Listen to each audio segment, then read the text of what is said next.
अस्सलामुअलैकुम वरहमतुल्लाह। आप तमाम 12th साइंस के स्टूडेंट का हमारे फ़िज़िक्स के चैप्टर नंबर 8 इलेक्ट्रोस्टैटिक बरक़े-सुकूनी के वीडियो लेक्चर नंबर 5th के अंदर वेलकम है, इस्तकबाल है। कल के वीडियो लेक्चर में हमने इलेक्ट्रिक डायपोल के ज़रिए किसी नुक्ते पर तैयार होने वाले बरक़ी कवा के लिए हमने क्या किया था, ज़ाब्ता अख़ज़ किया था। ये ज़ाब्ता आप यहाँ देख रहे हैं। ये इलेक्ट्रिक डायपोल के ज़रिए हमने एक पॉइंट सी कंसिडर किया था, जो कि ना ही महवरी नुक्ते पर था, ना ही इस्तिवाई नुक्ते पर था। एक जनरल पॉइंट हमने कंसिडर किया था सी। उस पॉइंट सी के ऊपर जो इलेक्ट्रिक पोटेंशियल इलेक्ट्रिक डायपोल के ज़रिए बना था, यानी बरक़ी-सुकूनी कवा, जो दोनों डायपोल हमारे जो दोनों बरक़ी बार थे उनके ज़रिए जो बरक़ी कवा बना था पॉइंट सी पर, वो मिला था हमको 1/4πε0 P cos theta upon R square. ठीक है, आर क्या था, दोनों जो हमारे डायपोल थे, डायपोल के मरकज़ी नुक्ते से उस पॉइंट सी का क्या था, फासला था। ठीक है, तो यहाँ पर हमारा कल वीडियो बहुत लंबा हो गया था, वीडियो बहुत बड़ा हो गया था, इसलिए हमने यहाँ पर केस फर्स्ट और केस सेकंड नहीं देखे थे। आज हम थोड़ा सा अगला सवाल देखने से पहले हम यहाँ पर इस फार्मूले पर से दो केसेस हम यहाँ देख लेते हैं। तो पहला देखिए केस हमारा है, अगर नुक्ता सी महवरी नुक्ता हो, यानी जो हमारा सी पॉइंट हम कंसिडर करते हैं वो कहाँ पर हो, अगर वो महवर पर हो। ठीक है, कहाँ पर हो, अगर वो महवर पर हो। ठीक है, महवर पर हो मीन्स या महवरी नुक्ता हो, तब हमको पता है थीटा की वैल्यू क्या होती है, एक तो ज़ीरो होती है। ठीक है, ये मरकज़ी नुक्ता ये है, तो इस तरफ जो वैल्यू रहेंगी, इधर हमारा क्या होता है, इलेक्ट्रिक डायपोल मूवमेंट का डायरेक्शन होता है, नेगेटिव चार्ज से पॉजिटिव चार्ज की तरफ होता है क्या नहीं। तो इधर की जो साइड रहेंगी हमारी, इस पॉइंट से इधर की साइड, वो रहेंगी हमारी पॉजिटिव। तो पॉइंट सी अगर इधर है, यहाँ पर है अगर नुक्ता सी, तो उसके लिए थीटा कितना रहेगा हमारा, ज़ीरो रहेगा। अगर पॉइंट सी हमारा इधर हो, तो यहाँ पर एंगल कितना बनेगा, 180 डिग्री का, तो हमारा थीटा क्या रहेगा, 180 डिग्री रहेगा। ठीक है, तो हम इस बुनियाद पर कह सकते हैं कि अगर हमारा सी मकनातीसी दो कुतबी के महवर पर है, दो कुतबी बरक़ी दो कुतबी के महवर पर है, एक्सिस पर है या एक्सियल पॉइंट है, तब हमारे पास में जो थीटा रहेगा, यानी झुकाव का जो ज़ाविया रहेगा, एक तो वो थीटा इक्वल्स टू ज़ीरो रहेगा। अगर वो इस साइड में होता है, मरकज़ी नुक्ते से इस साइड में होता है, तब हम क्या करेंगे, उसके लिए theta equals to zero consider करेंगे। अगर वो एक्सियल पॉइंट पर इस साइड में होता है, यानी मरकज़ी नुक्ते से इधर की साइड में, राइट हैंड साइड में होता है, तब हम उसके लिए थीटा इक्वल्स टू क्या कंसिडर करेंगे, 180 डिग्री। तो यहाँ पर हम कॉस ज़ीरो रखें अगर, तो कॉस ज़ीरो की वैल्यू 1 हो जाती है, और कॉस थीटा की वैल्यू अगर 180 रखते हैं, तो कॉस 180 की वैल्यू हमारे पास में क्या होती है, -1 होती है। जैसा कि यहाँ पर आप देख रहे हैं, कॉस ज़ीरो क्या होता है हमारा, 1 होता है, और कॉस 180 हमारा -1 होता है। ये वाला जो फार्मूला है हमारा, जो बेसिक हमको फंडामेंटल फार्मूला मिला था पॉइंट सी के लिए, पॉइंट सी के पोटेंशियल के लिए जो हमको फार्मूला मिला था, तो एक्सिस के ऊपर ये फार्मूला कुछ इस तरह से लिखा जाएगा। पहले हमने कॉस ज़ीरो रखे, फिर हमने यहाँ पर यही फार्मूले को थीटा की वैल्यू चेंज करके कॉस 180 रखे। तो यहाँ पर पी की वैल्यू एक यहाँ पर पी पॉजिटिव आएंगी, यहाँ पर पी की वैल्यू क्या आएंगी, निगेटिव आएंगी, क्योंकि ये कॉस 180 -1 हो जाएगा और कॉस ज़ीरो 1 हो जाएगा। तो यहाँ मिलेगा हमको प्लस पी और यहाँ मिलेगा हमको माइनस पी। तो ये दोनों इक्वेशन को हम कंबाइन करके कुछ इस तरह लिख सकते हैं, वी ऑफ एक्सिस। यहाँ पर वी ऑफ एक्सिस यानी ये जो हम कवा देख रहे हैं, ये एक्सियल पॉइंट के ऊपर है, महवरी नुक्ते के लिए हम क्या देख रहे हैं, कवा देख रहे हैं। अगर हमारा सी, हम ऐसा कंसिडर कर रहे हैं केस फर्स्ट में, कि अगर हमारा पॉइंट सी अगर महवरी नुक्ता हो, तब उसके लिए हमारा फार्मूला क्या रहेगा, 1/4πε0 plus minus P upon R square. ये दोनों को हमने क्या कर दिए, ऐड कर दिए। यहाँ पर हमको मिलने वाला है पी ऊपर, पी अपॉन आर स्क्वायर, और यहाँ मिलने वाला है हमको minus P upon R square. तो हम इसको, ये दोनों इक्वेशन को कंबाइन करके कुछ इस तरह से लिख सकते हैं, plus minus P upon R square. तो ये होगा हमारा केस फर्स्ट। ठीक है, केस फर्स्ट किसके लिए है, कि हमारा नुक्ता सी काय पर हो, महवर पर अगर हो, दो कुतबी महवर पर हो, तब ये फार्मूला रहेगा। अब केस सेकंड में देखते हैं हम, कि अगर हमारा नुक्ता सी इस्तिवाई नुक्ता हो, यानी ये इस्तिवाई नुक्ता आपको पता है, इस्तिवा कहाँ लेते हैं हम, कहाँ कंसिडर करते हैं हम इस्तिवा, जब हम मरकज़ी नुक्ते से क्या करते हैं, एक्सिस के ऊपर एक परपेंडिकुलर खींचते हैं, एक उमूद खींचते हैं, तो ये वाला जो ख़त होता है इसको कहते हैं हम इस्तिवा। तो अगर इसके ऊपर हमारा कोई पॉइंट सी हो या यहाँ पर हो, तो उसके लिए इस जो हमारा इलेक्ट्रिक डायपोल मूवमेंट है उस पर ही क्या होगा, ये एक्सिस पर क्या होगा, हमारा परपेंडिकुलर होगा, तो यहाँ एंगल कितने का बनेगा, 90 का बनेगा। नीचे होगा तब भी यहाँ पर कितने का एंगल बनेगा, 90 का एंगल बनेगा। ऐसा हमने आपको पहले बताए थे कि अगर कोई इस्तिवाई नुक्ता हो तो उसके लिए झुकाव का जाविया हमेशा कितना होता है, 90 डिग्री होता है। तो कॉस हमारा फार्मूले में कॉस थीटा है, कॉस थीटा की वैल्यू अगर हम 90 रख देते हैं तो कॉस 90 क्या होता है हमारा, ज़ीरो हो जाता है। तो जाहिर सी बात है जब पी की वैल्यू कॉस, यहाँ पर देखिए ये फार्मूले में ये कॉस थीटा की वैल्यू अगर ज़ीरो हो जाए, कॉस 90 ज़ीरो हो जाए तो पी भी ज़ीरो हो जाएगा। पी बटे आर स्क्वायर है, यहाँ पर ज़ीरो बटे आर स्क्वायर हो जाएगा, तो ये पूरा ज़ीरो हो जाएगा। ज़ीरो से इसको मल्टीप्लाइड करेंगे, ये भी ज़ीरो हो जाएगा। तो हमको इक्वेटर के ऊपर जो कवा मिलेगा हमेशा वो क्या मिलेगा, वो हमेशा हमको ज़ीरो मिलेगा। तो ये आपको याद रखना है कि इक्वेटर के ऊपर हमेशा बरकी कवा कितना होता है, सीफर होता है। और एक्सिस पर अगर हम देखते हैं तो एक्सिस पर हमको कुछ ना कुछ कवा, कुछ इस तरह से कवा क्या होता है देखने को मिलता है। ये हमारे लिए, उसके लिए एक्सिस के ऊपर अगर कोई पॉइंट है तो उसके ऊपर हम इस फार्मूले की मदद से कवा क्या कर सकते हैं, पता कर सकते हैं। और अगर कहीं पर जनरल नुक्ता है तो उसके लिए तो हमने बेसिक फार्मूला निकाल ही लिए थे। जैसे हमने सी को ना ही एक्सिस पर कंसिडर किए थे, ना ही हमने उसको इक्वेटर पर कंसिडर किए थे, हमने इसको एक जनरल, एक अलग ही साइड में हमने उसको क्या किए थे, कंसिडर किए थे। उसके लिए फार्मूला है, एक्सिस के लिए ये फार्मूला है, अगर पॉइंट सी एक्सिस पर है तो उसके लिए फार्मूला है, और अगर इक्वेटर पर सी है तो जाहिर सी बात है इक्वेटर पर अगर कोई भी नुक्ता हो तो उसके लिए जो इलेक्ट्रिक पोटेंशियल रहेगा वो हमेशा क्या रहेगा, ज़ीरो रहेगा। तो ऐसे हमारे केस थे, ठीक है।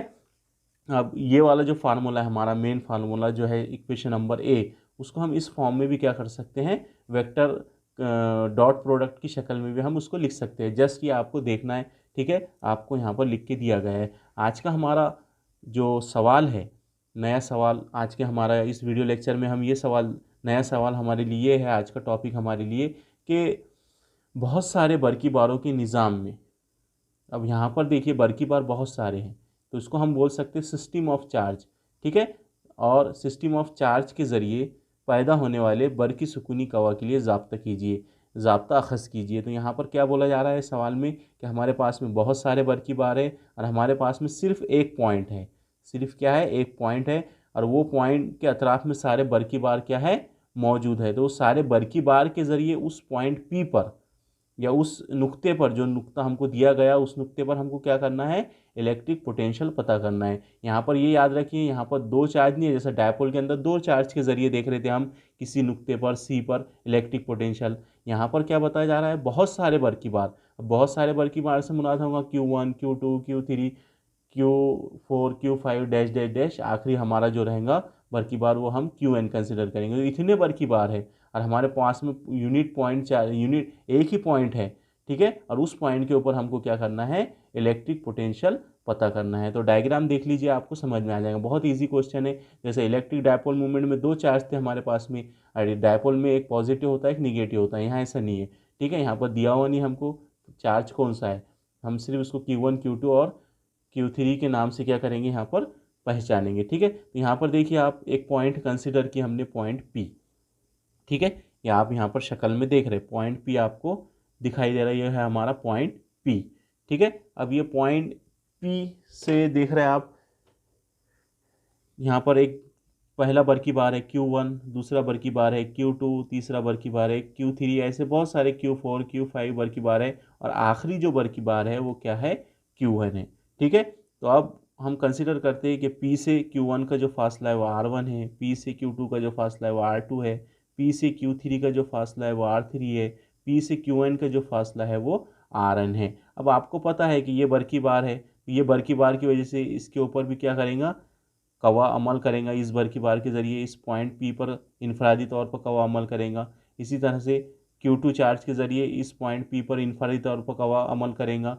इसी तरह से तीसरा जो चार्ज है Q3, इसके ज़रिए भी पॉइंट P पर क्या करेगा, कवा इनफरादी तौर पर अमल करेगा। और आखिरी वाला जो चार्ज है Qn, इसके ज़रिए भी क्या होगा, पॉइंट P पर इनफरादी तौर पर कवा अमल करेगा। यानी जितने भी बरकी बार इस पॉइंट P के अतराफ़ में है वो सब क्या करेंगे, इनफरादी तौर पर इस नुक्ता P पर क्या करेंगे, अपना कवा जाहिर, वो कवा उनका क्या होगा, उसके नुक्ता P के ऊपर अमल करेगा। तो यहाँ पर हमको ये पता करना है कि इन तमाम बरकी बारों के ज़रिए, इन तमाम बरकी बारों के ज़रिए इस पॉइंट पर इलेक्ट्रिक पोटेंशियल कितना होगा, यानी इलेक्ट्रिक पोटेंशियल के लिए हमको यहाँ पर क्या करना है, ज़ाब्ता अखज़ करना है। तो सवाल को आप गौर से देखिए, सवाल में ही आपको समझ में आ जाएंगे कि यहाँ बहुत सारे बर की बार है और एक नुक्ता है हमारे पास में, उस नुक्ते पर हमको क्या करना है, उन बर की बारों की वजह से जो बर की सुकूनी कवा उस पर पैदा हो रहा है, उसके लिए हमको यहाँ पर ज़ाब्ता अखज़ करना है। ठीक है, तो यहाँ पर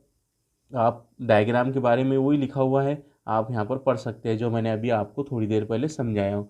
ठीक है, अब यहाँ पर देखिए, हमको पता है कि किसी एक बर की बार के ज़रिए यूनिट पॉइंट चार्ज के ज़रिए किसी नुक्ते पर अमल करने वाला बरकी कवा क्या होता है। तो मैं जनरली यहाँ आपको लिख के बता रहा हूँ, V इज़ इक्वल टू क्या होता है, कवा इकाई बर की बार पर 1/4πε0 Q अपॉन R। ये फार्मूला हम इससे पहले अखज़ कर चुके कि किसी पॉइंट चार्ज के ज़रिए तैयार होने वाले बरकी सुकूनी कवा के लिए ज़ाब्ता अखज़ कीजिए। तो ये ज़ाब्ता हमने वीडियो लेक्चर नंबर 3 में शायद हमने इसको अखज़ किए थे। ठीक है, ये फार्मूला हमको यहाँ पर यूज़ करना है। अब अलग अलग बर की बार है तो सबके लिए हम निकालेंगे। Q1 बर की बार के ज़रिए पॉइंट P पर हम कवा निकालेंगे, Q2 बर की बार के ज़रिए हम इसी फार्मूले से क्या करेंगे, P पर कवा निकालेंगे, Q3 के ज़रिए कवा निकालेंगे P पर, Q4 के ज़रिए कवा निकालेंगे और लास्ट वाला बर की बार Qn के ज़रिए हम पॉइंट P पर इसी फार्मूले की मदद से क्या करेंगे,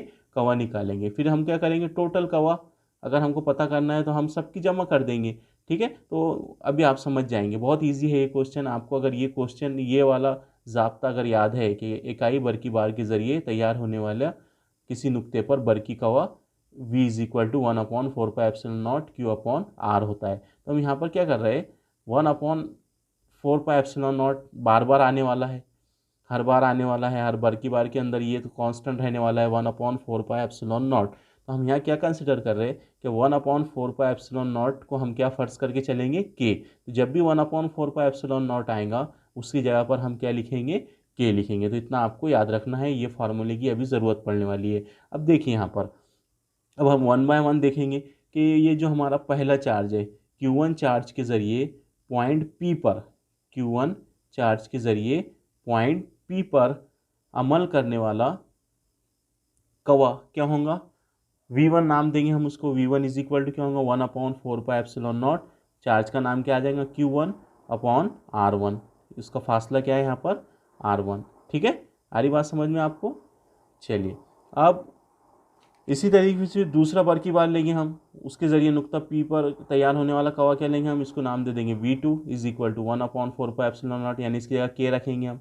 ठीक है, यहाँ आ जाएगा Q2 अपॉन R2। इसी तरह Q3 के ज़रिए पॉइंट P पर जो कवा अमल करेंगे उसको हम नाम देंगे V3। ठीक है, V3 इज इक्वल टू हो जाएगा K Q3 अपॉन R3। आखिरी वाले बर की बार के ज़रिए नुक्ता P पर अमल करने वाला कवा रहेगा Vn is equal to K Qn upon Rn। ठीक है, तो इसी तरीके से आगे आपको देखने को मिलेगा, यानी हर बर की बार के ज़रिए नुक्ता P पर क्या होगा, इनफरादी तौर पर कवा क्या करेगा, अमल करेगा। तो देखिए यहाँ पर वही फार्मूला लिखा हुआ है जो मैंने अभी आपको थोड़ी देर पहले बताया। ठीक है, यहाँ पर K जो है वो क्या है हमारा, 1/4πε0 है। ठीक है, और यहाँ पर Q अपॉन R होता है। अब यहाँ पर क्या कर रहे हैं हम, पहले बर की बार की वजह से या पहली बर की बार की वजह से नुक्ता P पर बर की कवा दर्ज झैल होगा, इसको V1 नाम दे देंगे क्योंकि पहले बर की बार की वजह से कवा देख रहे हैं हम। तो V1 इज इक्वल टू क्या होगा, 1/4πε0, यानी इसकी जगह K लिख दी हमने, पहला बर की बार बटे उसका नुक्ता P से फासला R1। इसी तरह दूसरे बर की बार के लिए कवा क्या रहेगा, V2 K Q2 upon R2। इसी तरह तीसरे बर की बार के लिए V3 is equal to K Q3 upon R3। ऐसा हम निकालते जाएंगे। तो जो आखिरी वाला हमारा बर की बार है जिसको हम N बर की बार कह रहे, उसके लिए उसके ज़रिए नुक्ता P पर तैयार होने वाला कवा क्या रहेगा हमारा, अब यहाँ हम क्या लिखेंगे, Vn। K तो कांस्टेंट है, K बर की बार क्या है हमारा लास्ट वाला, Qn अपॉन Rn। ठीक है, अब हमको क्या करना है, पॉइंट P पर Q1 Q2 Q3 dash dash dash Qn के ज़रिए जितने भी तमाम बर की बारों के ज़रिए नुक्ता P पर जो कुल कवा अमल करेगा या मजमूई कवा अमल करेगा, वो उसका ज़ाब्ता क्या लिख सकते हैं हम, ये लिख सकते हैं हम यहाँ पर बिल्कुल, टोटल बर की बारों के ज़रिए पॉइंट P पर मजमूई बर की कवा क्या होगा हमारा, V is equal to V1 plus V2 plus V3 plus dash dash dash आखिरी वाले पार्टिकल, आखिरी वाले चार्ज का के जरिए नुक्ता पी पर अमल करने वाला कवा Vn। इस तरह से लिख सकते हैं हम फार्मूला टोटल के लिए, मजमूई कवे के लिए बिल्कुल लिख सकते हैं। ये V इज इक्वल टू, क्योंकि हमको ये पूछा गया कि बहुत सारे बरकी बारों के जरिए किसी नुक्ते पर तैयार होने वाले बरकी मैदान का कवा, बरकी मैदान के जरिए अमल करने वाला कवा पता कीजिए। तो हम उसके लिए फार्मूला खस कर रहे हैं। तो यहाँ V1 की कीमत है हमारे पास KQ1/R1 प्लस V2 की कीमत भी ऊपर निकाले हमने KQ2/R2 प्लस K3 की भी हमारे पास KQ3/R3 plus dash dash dash plus Vn की ये है KQN/Rn। अब देखिए कॉमन क्या निकलता है यहाँ से, V is equal to K common निकाल लो, K कॉमन निकल गया तो इधर क्या बचा Q1/R1 plus Q2/R2 plus Q3/R3 plus dash dash dash plus QN/Rn। ठीक है, अब इसको हम क्या कर सकते हैं, अब इतनी बड़ी टर्म हम लिख नहीं सकते ज़ाब्ते में, तो इसको हम शॉर्ट कर सकते हैं, तो इसको हम समेशन लगा सकते हैं। ठीक है, यहाँ Q1 Q2 Q3 Q4 Q5 last में Qn है। इसी तरह यहाँ R1 R2 R3 R4 last में Rn है। तो इसको हम समेशन की शक्ल में इस इक्वेशन को हम क्या कर सकते हैं, छोटी कर सकते हैं। तो देखिए इसको ये इतनी बड़ी टर्म ना लिखते हुए हम इसको ऐसा लिख सकते हैं, V एज इट इज़ लिखा हुआ है टोटल कवा, K भी यहाँ आ गया हमारा। ठीक है, अब ये पूरी टर्म की जगह पर हम क्या कर सकते हैं, समेशन लिख देंगे इस तरह से। ठीक है, इस तरह से समेशन का क्या होता है, सिंबल होता है। यहाँ पर आपको लिमिट लगाना है, कहाँ से शुरू कर रहे हैं हम, 1 से शुरू कर रहे हैं। तो यहाँ लिखते हैं हम I=1 से कहाँ तक जाने वाले हैं हम, I की कीमत 1 से शुरू होंगी, कहाँ तक जाएंगी, N तक की जाएंगी। यानी अगर हम यहाँ पर देखिए, और ये कॉमन है इसमें Q और तकसीम में R, तो QR लिखेंगे और यहाँ पर छोटा सा इसके पास में I लिख देंगे और इसके पास में I लिख देंगे। अगर पहले चार्ज के लिए अगर देख रहे हैं हम, तो यहाँ पर I की वैल्यू आ जाएंगी 1, R की वैल्यू 1। ठीक है, फिर प्लस दूसरे चार्ज के लिए क्या आ जाएगा, I की वैल्यू 2, I की वैल्यू 2, तो ये जाएगा Q2/R2। तीसरे चार्ज के लिए अगर देख रहे हैं तो I की वैल्यू 3 हो जाएंगी, तो Q3/R3। ऐसा आखिरी चार्ज के लिए अगर देख रहे हैं तो QN/Rn। तो इस टर्म को सिंपल आप इसको समझिए कि इस टर्म को अगर हमको यहाँ तक भी सही है। ठीक है, अगर आप इसको शॉर्ट करना चाहते हैं तो हम क्या करेंगे, मैथमेटिक्स की एक टर्म यहाँ पर यूज़ करेंगे, समेशन। ठीक है, समेशन लगाने के बाद में इतनी बड़ी टर्म को हम इस तरह से क्या कर सकते हैं, लिख सकते हैं। तो यहाँ हमको फार्मूला मिल गया कि बहुत सारे बरकी बारों के ज़रिए तैयार होने वाला किसी नुक्ते पर बरकी कवा ये होता है। ठीक है, V is equal to K summation of QI/RI।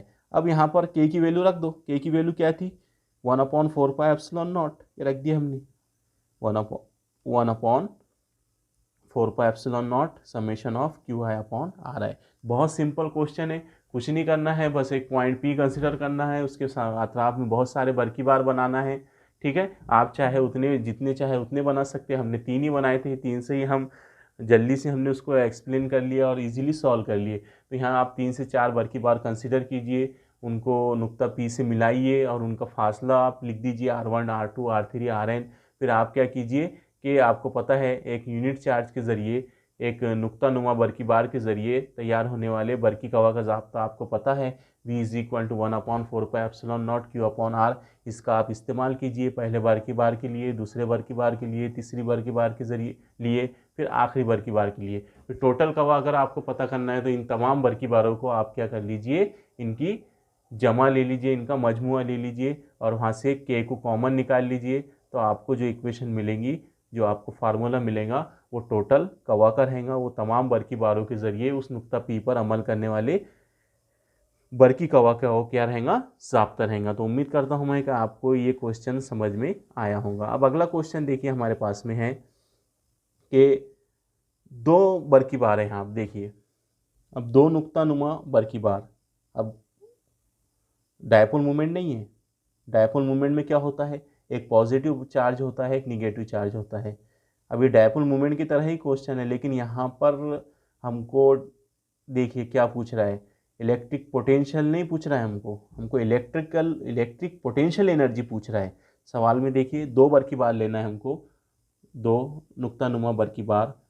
ठीक है, बरकी बारों वाले निज़ाम, एक सिस्टम है जिसमें क्या है, 2 बरकी बार है। ठीक है, समझ में आ रही है आपको ये बात कि एक सिस्टम में, एक निज़ाम में क्या है, 2 बरकी बार है। ठीक है, तब उन बरकी बारों की हमको क्या करना है, बरकी सुकूनी तवानाई बिल कवा के लिए हमको क्या करना है, ज़ाब्ता खस करना है। ठीक है, उनके लिए यानी यू के लिए कि हमको पता है potential energy, electric potential energy को हम कैपिटल यू से जाहिर करते हैं। तो यहाँ पर उन दोनों बर की बार के ज़रिए जो तवानाई, उन दोनों बर की बार की जो तवानाई बिल कवा होंगी उसके लिए हमको क्या करना है, ज़ाब्ता अखज़ करना है। इसके बाद का जो क्वेश्चन आएगा वहाँ पर एन बर की बार होंगे, यानी दो नहीं रहेंगे, वहाँ पर बहुत सारे क्या होंगे, बर की बार होंगे, तब उनके लिए हमको तवानाई बिल कवा का ज़ाब्ता अखज़ करना है। तो यहाँ से अब जो 5 क्वेश्चन आने वाले हैं, 4 से 5 जो क्वेश्चन आने वाले हैं वो सारे के सारे किस पर हैं, तवानाई बिल कवा पर है। पहला जो क्वेश्चन है उसमें हमको 2 बर की बार दी हुई है, अगला जो क्वेश्चन आएगा उसमें एन बर की बार दिए रहेंगे। आगे हम देखते जाएंगे हमको कैसी कंडीशन दी जाती है, और हर बार मैं आपको कह रहा हूँ कि हर सवाल में आपको क्या कहा जाएगा, बरकी सुकूनी तवानाई बिल कवा के लिए ज़ाब्ता अखज़ कीजिए। तो जर्नल एक फार्मूला आपको पता है, तवानाई बिल कवा भी आपको पता है, बरकी सुकूनी तवानाई बिल कवा कि जब कोई एक बर की बार होता है और एक दूसरा बर की बार इनफाइनाइट डिस्टेंस पर होता है, जब एक बर की बार रखा होता है और दूसरा जो बर की बार होता है वो इनफाइनाइट डिस्टेंस पर होता है, तब उसको इनफाइनाइट डिस्टेंस से हम क्या करते हैं, धीरे धीरे उसको हम इस बर की बार के पास में लेकर आते हैं। तब इस बर की बार के पास में इसको लेकर आने के लिए हम इलेक्ट्रोस्टैटिक फोर्स के खिलाफ में काम करते हैं, वहाँ हम कुछ ना कुछ वर्क करते हैं। तो वर्क काय की शक्ल में जमा होता है, काय की शक्ल में वो ज़ख़ीरा होता है, वहाँ पर वो तवानाई बिल कवा की शक्ल में ज़ख़ीरा होता है, उसको हम कैपिटल यू से क्या करते हैं, ज़ाहिर करते हैं। अब यहाँ पर जो सवाल में कहा जा रहा है वैसा हमको करना है। अब 2 बर की बार हमको लेकर आना है, एक सिस्टम हम यहाँ कंसिडर करते हैं। देखिए पहले डायग्राम को समझिए, डायग्राम को अगर आप समझते हैं तो आपको ये क्वेश्चन बहुत जल्दी से क्या होगा, समझ में आ जाएगा। बहुत छोटा क्वेश्चन है, ठीक है, बस 2 बर की बार ले रहे हैं हम। तो अब क्या कर रहे हैं, हमारे पास में आप कंसिडर कीजिए कि एक निज़ाम है, एक सिस्टम है, उसमें अभी हमारे पास एक भी बर की बार नहीं है, ठीक है, एक प्लेन पेपर है हमारे पास में इस तरह से। अभी आप डायग्राम नहीं दिख रहे आपको। अब मैंने क्या किया, एक पहला जो बर की बार है Q1 उसको मैंने लेकर आया है यहाँ पर, ठीक है, पॉइंट ए पर मैंने क्या किया, ये बर की बार को लेकर आया और यहाँ पर रख दिया, ठीक है। अब पहला बर की बार लेकर आया मैंने यहाँ पर, तो जाहिर सी बात है यहाँ पहले से कोई बर की मैदान मौजूद था क्या, बिल्कुल नहीं था। पहले बर की बार को जब मैंने लामहदूद फासले से लेकर आया, ठीक है, ये Q1 एक ला इन्फिनिटी पर था, उसको मैंने क्या किया, पॉइंट ए पर लेकर आया। तो पॉइंट ए पर लेकर आने तक मुझे यहाँ पर लेकर आए बोले तो हमने यहाँ पर कुछ काम भी नहीं किए, क्योंकि यहाँ पर कोई फोर्स नहीं है, ठीक है, कोई इलेक्ट्रोस्टैटिक फोर्स नहीं है। हमने उसको क्या किए, पॉइंट ए पर लेकर आए, तब हमारे पास में यहाँ पर क्या रहेगा, ज़ीरो वर्क डन रहेगा, क्योंकि यहाँ ऑलरेडी पहला चार्ज वही है खुद Q1। Q2 को अभी भूल जाइए, अभी Q2 नहीं आया, अभी सिर्फ यहाँ पर हमारे सिस्टम में क्या हुआ, पहला चार्ज है Q1, ठीक है। तो उसके लिए हमने तो कोई काम ही नहीं किए ना, वो ऑलरेडी क्या है, पहले से वहाँ पर रखा हुआ है, वो ऑलरेडी वहाँ पर क्या है, पहले से रखा हुआ है सिस्टम में, हमने रख दिया उसको, चार्ज बॉडी को, जो पहला बर की बार है हमारा Q1, ठीक है, ठीक है। तो वहाँ पर जाहिर सी बात है वहाँ हमने कुछ भी काम वहाँ पर नहीं किए, ठीक है। अब उस पॉइंट चार्ज के अतराफ में क्या होगा, बरकी मैदान तैयार होगा, ठीक है, और वो बरकी मैदान का क्या होगा, बरकी कवा होगा। अब ये जो बरकी बार है Q1, अब इस Q1 बरकी बार की वजह से क्या हो जाएगा, जब ये Q1 बरकी बार यहाँ पर आ गया तो इसकी जाहिर सी बात है इसके अतराफ में क्या हो जाएगा, यहाँ पर बरकी मैदान तैयार हो जाएगा।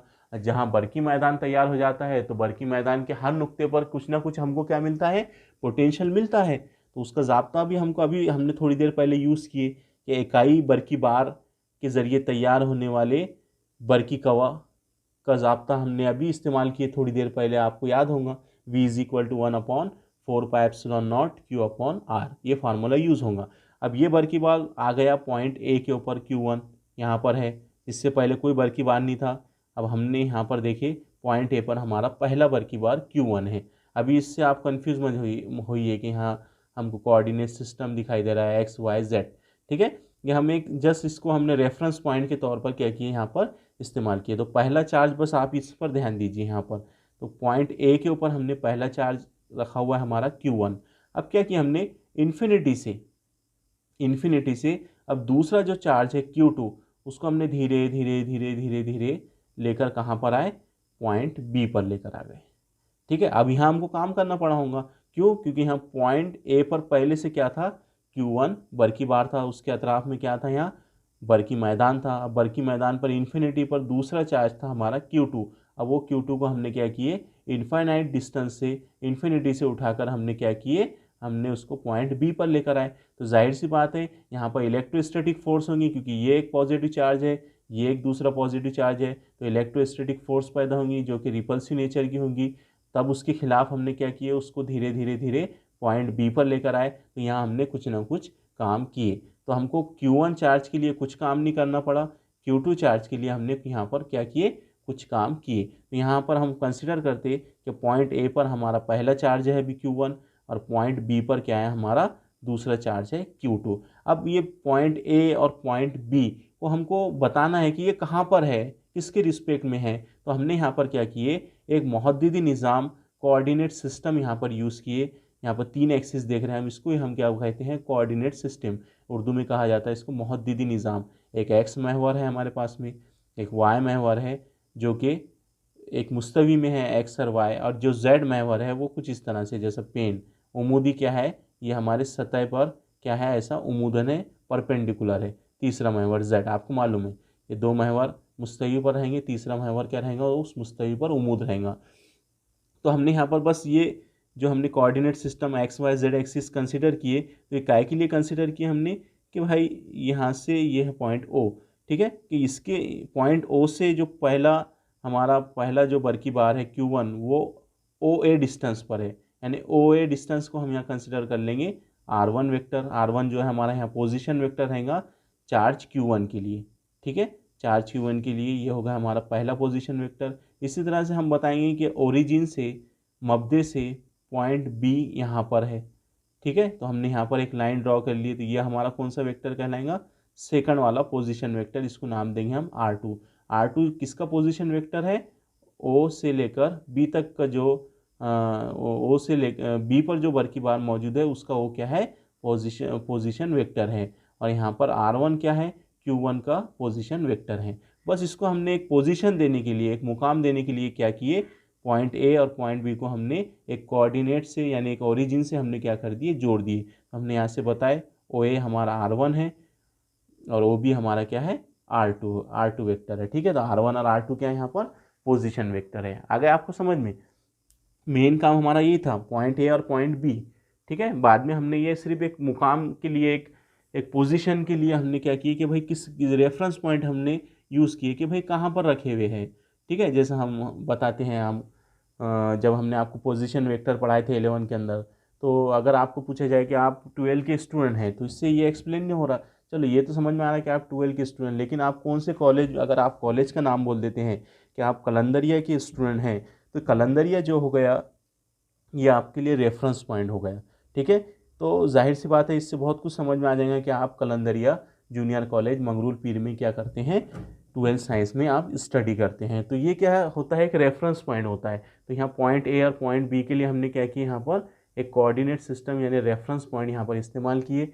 पॉइंट ए और पॉइंट बी के लिए हमने पोजीशन वेक्टर R1 और R2 आपको यहाँ पर दिखाए। अब क्या करेंगे हम, ये दो हमारे पॉइंट है ए और बी, इसको हम क्या करेंगे, एक वेक्टर की शक्ल में हम यहाँ पर क्या कर देंगे, इसको पॉइंट ए से पॉइंट बी को क्या कर देंगे, जोड़ देंगे। तो हम यहाँ कंसिडर करते हैं कि पॉइंट ए से पॉइंट बी के दरमियान में का जो वेक्टर रहेगा हमारा वो क्या रहेगा, R12 रहेगा, ठीक है, R12 रहेगा। और R12 इज इक्वल टू क्या रहेगा, R12 बोले तो क्या रहेगा हमारा R2 माइनस R1, यानी ये वाला जो डिस्टेंस है या ये वाला जो वेक्टर है R12 इज इक्वल टू क्या रहेगा हमारा, R2 vector minus R1 vector, ठीक है। सिर्फ जस्ट आपको समझाने के लिए बोल रहा हूँ मैं।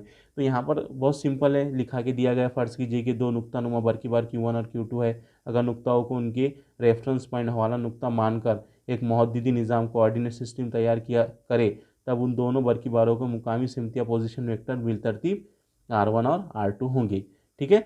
शक्ल के मुताबिक इन दोनों बरकी बारों के दरमियान खती फासला R12 है, ठीक है। दोनों बरकी बारों के दरमियान का फासला क्या है, R12 है। R12 बराबर क्या रहेगा, अभी बताया मैंने आपको, R2 माइनस R1। अब वही लिखा के दिया मैंने आपको यहाँ पर कि पहला बरकी बार के लिए हमको कुछ काम नहीं करना पड़ा, लेकिन पहला बरकी बार जब पॉइंट ए पर आ जाएगा तब उसके लिए हमारे पास में पॉइंट ए पर आ गया, यानी हमारे पास में एक यूनिट चार्ज है। अभी बी पर नहीं है चार्ज, समझ लो एक कंडीशन है, अभी पहली कंडीशन कि अभी पॉइंट ए पर हमारा पहला चार्ज है Q1। तो जाहिर सी बात है ये एक यूनिट पॉइंट चार्ज हो गया। अब यूनिट पॉइंट चार्ज होगा तो जाहिर सी बात है वहाँ पर हमको क्या मिलेगा, इलेक्ट्रिक पोटेंशियल मिलेगा। तो हम वहाँ पर कंसिडर करते हैं कि इलेक्ट्रिक पोटेंशियल क्या रहेगा हमारा पहले चार्ज का, V1 is equal to 1/4πε0 Q1/R1। समझ में आया आपको? ये फार्मूला अभी यूज़ किया हमने, पहले सवाल में भी यूज़ हुआ है और यहाँ पर भी यूज़ हो गया। ठीक है, अब पहले बार की वजह से इसलिए इसको V1 लग गया, यहाँ पर इसको Q1 लग गया और इसको पोजीशन वेक्टर हमारा R1 है।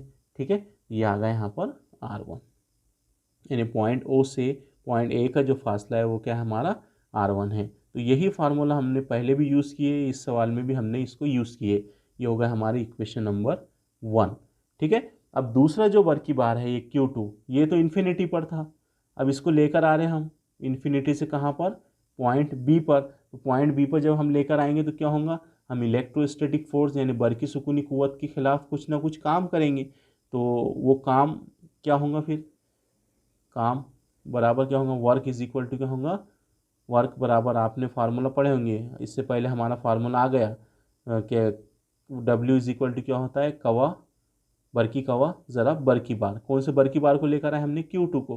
ठीक है, और वहाँ पहले से किसका पोटेंशियल है, चार्ज Q1 का पोटेंशियल है। तो यहाँ इस तरह से हम काम बराबर क्या लिख सकते हैं, पोटेंशियल ड्यू टू Q1 ज़रा Q2।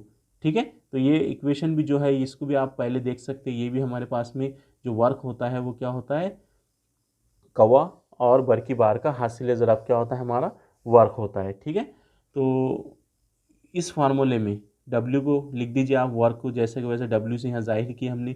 V1 की वैल्यू आपके पास में यहाँ इक्वेशन 1 में इसको पुट कर दिया हमने, 1/4πε0 Q1/R1। ठीक है, ज़रब Q2। ठीक है, तो ये हो गया। अब R1 जो है अब यहाँ पर हमारा वो क्या है, R1 R2, क्योंकि दोनों बरकी बार का दरमियानी फासला क्या है हमारे पास में। अब R1 की जगह क्या रख देंगे हम, R1 R2। ठीक है, तो W इज इक्वल टू क्या हो जाएगा हमारा, देखिए 1 ये जैसे कि वैसे लिखा हुआ है 4πε0 Q1/R1 R2। अब दोनों बरकी बार का दरमियानी फासला क्या है, Q1 और Q2 का हमारे पास में R12 ज़रब Q2। आ गया समझ में? अब आपको मालूम है किया गया काम हमेशा बरकी तवानाई बिल कवा के मसावी होता है, यानी W is equal to U, है ना। किया गया काम ही क्या होता है, काय की शक्ल में जमा होता है, तवानाई बिल कवा की शक्ल में जमा होता है, बरकी तवानाई बिल कवा की शक्ल में जमा होता है। तो इसलिए हम W की जगह पर क्या लिख सकते हैं, कैपिटल U। और कैपिटल U काय को जाहिर कर रहा है, ये जाहिर कर रहा है बरकी सुकूनी तवानाई बिल कवा को जाहिर कर रहा है। तो ये U एज इट इज़ लिख देंगे W की जगह पर।